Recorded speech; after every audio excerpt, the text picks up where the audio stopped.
morning, YouTube. Tired Metalhead Weatherman here. Hopefully, you guys are doing well. So, in this one, we have an interesting situation coming into play with the severe weather aspect of things. There is a winter aspect, and I'll cover that in brief detail, but the real topic, the real story on this one is severe weather for right now. We have now 3 days in a row slight risk. This is the one for today. This is across parts of southern Georgia, southern Alabama, and the eastern coast of Florida here. And this is all being caused by a tropical low here that you can kind of see coming into the picture here based on the overview. This, I wouldn't really even call this a tropical low, honestly. More so anti-tropical, but it does have that cyclonic spin that you would look for in a tropical system, but never had the chance to really develop into anything. However, with the wind shear that's present with this system, along with the dew points that it brings, the warmer temperatures that were already set in place here, severe weather is very much a possibility and to an extent likely, hence the slight risk. But even now, as of 60 minutes ago, there was a mesoscale discussion. So the risk, this is going to potentially be a tornado watch over here across the Florida Panhandle here in the next little bit. Watch probability isn't super high, but this is probably going to increase as we go throughout the day. There's plenty of effective storm relative felicity, so we'll go into a little bit of detail with that. And then, of course, after that point, we'll talk about the next couple of days, which is Thursday and Friday. Speaking of which, we'll go ahead and take a look at the categorical for that one. Friday is definitely looking like a big-time hail day. Tornado threat is relatively low. Most of these storms are going to be elevated. I've also seen a bit of a trend to the north here on this slight risk, by the way. Before, we were kind of leaning towards the Texas-Oklahoma line, and now it's shifted all the way into Wichita, into areas like Wichita, Kansas, now Lincoln, Nebraska, and now Texas looks like it's out. We're still going to probably see some hail there.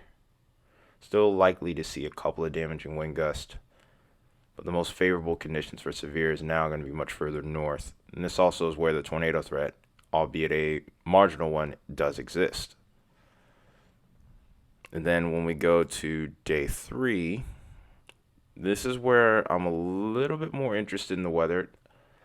One big inhibiting factor with Friday's threat is the fact that there's going to be a pretty strong cap in place that's going to end up keeping the severe weather subdued throughout a large course of the day, or a large portion of the day, I should say. But what's going to end up happening there, eventually that cap, well, it may fail, it may not. I'm kind of still on the fence about it. I'm interested to see what these new models show because last couple of days it's been kind of flip-flopping between it breaking and it not breaking. I haven't gotten a chance to even look at these models, the most recent models. But Saturday has been really interesting, especially for this area that's much further to the south here, between Arkansas, Mississippi, and Louisiana here. Right in this region, I'm interested in seeing what happens here. I think for the most part, this area further to the north is going to have more elevated activity. But over here, I think that's where the tornado threat might be a little bit higher. I've been looking at soundings, and I've been seeing a lot of tornado popping up around this region, albeit sometimes marginal. There have been a couple of more stronger soundings. In fact, I'll even show you one real quick. By the way, this is from my Discord. Me and some of the guys on there where we talk weather, one of us ended up finding this sounding here. This is a pretty strong sounding too. Strong helicities, good cape. Everything seems to be in place, but this is also a pretty strong significant tornado parameter. Let's hope this isn't the case because this is in an area where we definitely don't need it. That being said, though, let me go back. Okay, but this is in an area where that isn't needed for sure. Let's hope that this does not hold up, this does not get upgraded, but with that, there's always that chance. It's in such an isolated area, though, so it's going to be a little bit difficult. Also, a big shout out to Contingents for finding that for me. Thank you, buddy. That being said, let's go ahead and look at some of the dynamics that we have in place. Here are some of the kinematics that we'll be looking at. This is the upper level jet here. Here is that spin from that low pressure that's hanging off the Gulf right now. It's going to be sparking severe weather this morning and into this afternoon. Marginal threat even goes as far north as my neck of the woods towards Atlanta. It's a little bit of a wind maximum that develops here. It's a relatively weak one. You could even probably click a sounding on that. Probably may not even see. Oh, there it is. Tor. There it is. Tornado threat. Strong helicity right here, just as they mentioned. 202 meters squared per second square. Cape and mix the surface cape, Mixler cape, it's all there. The D cape, very strong, 906. Weak tornadoes could be possible from this. This isn't going to be like a big supercellular event. There could be a few sneaky tornadoes here, mainly again towards South Georgia, Florida Panhandle, and some parts of southern Alabama. As the day progresses, we could probably see this starting to move towards eastern Florida towards the evening, and then just as quickly as this low comes in, it's getting out of here. And then here is our next system coming in. This is like early to mid Friday morning. Start to see that trough come in. You see that little bit of a ski jump going on there. But the conditions don't really come together properly in this region. Looking at the latest soundings here, this is over towards Texas. Cap in place. Instability isn't there. So, hence that's why the threat isn't as prominent in this region. We'll look at this area. I think this threat may be more contingent upon what happens earlier in the day. I think the threat actually might happen a little later. They may shift this area off to the east here because I'm seeing less impressive soundings here. I might be just clicking in the wrong area, and I'm not going to waste too much time on that. But look what happens as we go into Saturday night into Sunday morning here. Look at that. Could be a potential nocturnal threat. Let's hope that isn't the case. Yeah, I keep on clicking bad sounding. I keep on clicking this stuff at the wrong time. I'm too tired. Okay, let's try it again. There we go. Yeah, I was just clicking stuff at the wrong time. Sorry, I'm not fully awake, but I thought I'd get this video out to you guys. But one thing with this setup that lets me know that there may not be a big outbreak or anything like that, even though it could be a sleeper, is the fact that we don't have a super strong wind field here. The NAM is usually pretty hot on this kind of stuff when it needs to be, but it just isn't there. Like at 500 millibars or 34,000 feet, the winds you would expect them to be a whole lot stronger than what we're seeing here. And the timing, it just doesn't really seem to be there. But the danger is there though. So it's not like I can just write this off as much as I don't want to. As much as I would rather write it off, I should say. I don't know. It's just one of those coin toss type situations. Really, I think it's going to be a nowcast. I'll lean towards it being nothing, and I hope it is. But if it isn't, we're going to be here. But that being said, that's what we have going on over there. And really, the low-level jet's not going to be any different. We'll just set that into a loop. We're not going to get into the intricate details with that. So the low-level jet, I think that's the greatest concern there is.